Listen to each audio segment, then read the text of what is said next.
A crowded field of governor hopefuls here in Connecticut. Republican Mike Handler is one of them. He's the chief financial officer in Stamford. He's been on Face the State before. Still in the race. It's a crowded field. I think we've had 4 debates now and at least 9 or 10 people on the stage at one time, right? That's right. It's nice to be back. Well, welcome back. How do you feel today versus when you were first on Face the State as far as your campaign is? Sure. Energized. I like where we are. I think my message is resonating with voters. I think the citizens of Connecticut are concerned, rightfully so. They're looking for somebody who can bring forward real credible solutions to the problems that we face as a state and proven solutions. Someone who's actually done the work that needs to be done in Hartford, and I've done it in the last 6 years in the city of Stamford. We have a lot of mayors and first selectmen and CFOs, a lot of municipal leaders who are looking, I guess, to maybe use some of the expertise that they have in their towns and take it to the state. But it's a different ballgame, isn't it? It is. In many respects, the problems are symptomatic of the same challenges that we face in local level at the state level. Fiscal mismanagement is fiscal mismanagement wherever it may be, and some of the same games we're playing as a state were played in the city of Stamford when Dan Malloy was mayor of the city of Stamford. So a lot of the things that we've cleaned up in Stamford that have led to successful growth and opportunity in the city are a direct result of us fixing that fiscal mismanagement. Right. I know that you've made, I've heard that on the debate circle. You've mentioned that to me, but you know, Stamford really, and I know that you've done good work there. I think I've read that. Thank you. But I also feel that, you know, Stamford, first of all, is poised in a different place in our state. It's, you know, gets a benefit from New York. But when you came in, it was at the peak of the recession. The pension was still fully funded, and they had a AAA bond rating. So I'm not so sure. Not entirely true. No. Okay. So as you know, you can play games with any assumptions that you want. If you look at an apples-to-apples comparison, our pension funds were nowhere near 100% funded. The white lies were not white lies. When you use overly aggressive return assumptions, or you use a 1983 mortality table, you can make your pension funds look however you want. And the reason why they were doing that back then was because it prevented them from having to fund the pension funds.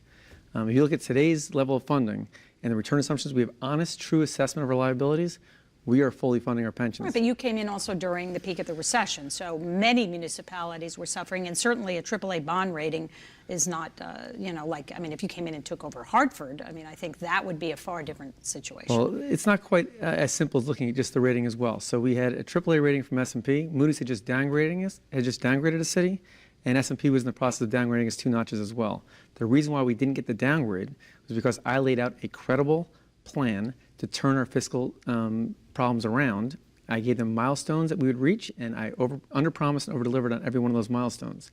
You just don't get there overnight. It requires discipline. And the things that we tackle in the city are the same issues we face as a state. It's benefits in our labor contracts. And you can talk about retiree health care benefits. We didn't fund any of our long-term retiree health care benefits when Dan Malloy left the city of Stamford. Today we've got $100 million in our OPEB trust fund, and we fund 100% of the long-term contributions that's required to make sure those benefits are there for employees when they need them the most. We actually privatized businesses that were underperforming that cost taxpayers $5.5 million. We right-sized government. We removed all the accounting gimmicks that were being used to make us look healthier than we really were. Today we truly are a AAA city. And the proof is in the pudding, because we actually have 16% median household income growth over the last 6 years. We've slashed our unemployment rate in half. We actually are the leading, you know, new business development, you know, new formations, new businesses in the state. And we're leading the state in terms of economic development. You don't provide stability with fake numbers and not giving the real numbers. I think I read somewhere recently, Joe McGee, who's on the Business Council in Fairfield, said some good things about you, but also said that the governor, Governor Malloy at the time, did some very good things that put Stamford in a position to grow, whether bringing a lot of jobs, new companies, affordable housing. So he felt that you have to give credit where credit is due. So I'm actually going to spend some time with Joe McGee this week, but I suspect that comment was driven by the governor's defending his position in Stamford.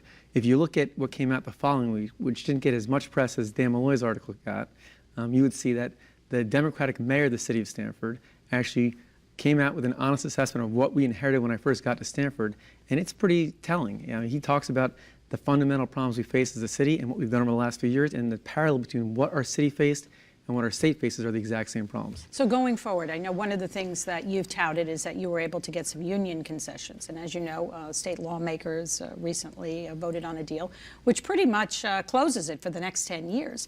So how can you possibly penetrate something that has already, the door shut? First, let me say there were plenty of doors that were shut when I got to Stamford. There were labor contracts that were deemed untouchable. The reality is it's not just our taxpayers that are fearful of what's happening in our state. Our employees are equally fearful.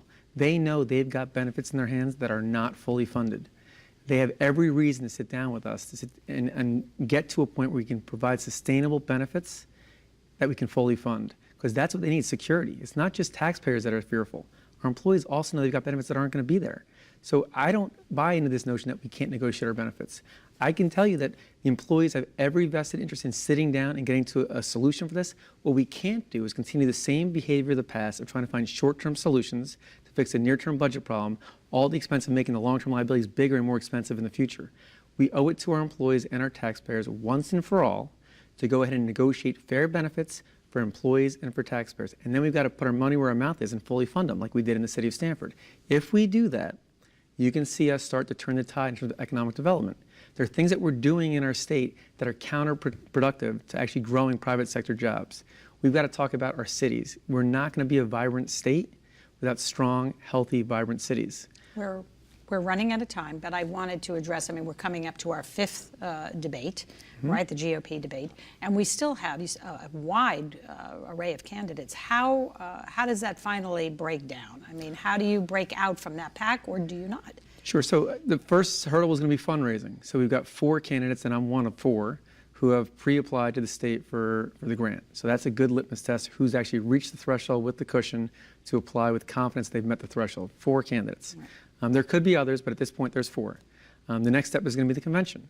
And I'm confident that we're going to have a primary. There's no question about it. No question about that. And many candidates may, what is it, it's 15% of the delegates, and then right. You go on. So you may have 3 or 4 candidates who qualify for that. I suspect you'll have 3 or 4 candidates that come out of convention, and you'll probably have 1 or 2 candidates that petition. So you're looking at a 4 or 5-way primary, no matter how you slice it. I'm confident we'll get the delegates. Our message is resonating with delegates. I look forward to a fruitful primary. I think at some point here in the near future, we're going to talk about electability. And some of these candidates have reached the fundraising threshold. They will have their 15%. But when push comes to shove, I don't believe they're going to be electable in a general election. What I bring to the table is a little bit different. My support is not partisan support. I'm actually appealing to Republicans. I'm a lifelong Republican. I'm appealing to Democrats and independents alike. Mayor Erin Stewart was not able to qualify or to attend the last debate because she hasn't met the financial threshold. She entered the race late. But she's certainly a contender and someone to reckon with. No? Yeah, I don't know Mayor Stewart very well. I wish she were able to be on stage to debate, because I think that's a very healthy way for us to understand what her positions are and what she plans to do for the state. Again, I'm not focusing on other candidates. I'm worrying about getting my message out and delivering a message of, productive, meaningful, substantive reform in our fiscal, problems, which leads to long-term and short-term opportunities in growth, private sector job growth, educational improvements, all things we want to do as a state that you and I know we must do as a state. They're very hard to do when you're in crisis.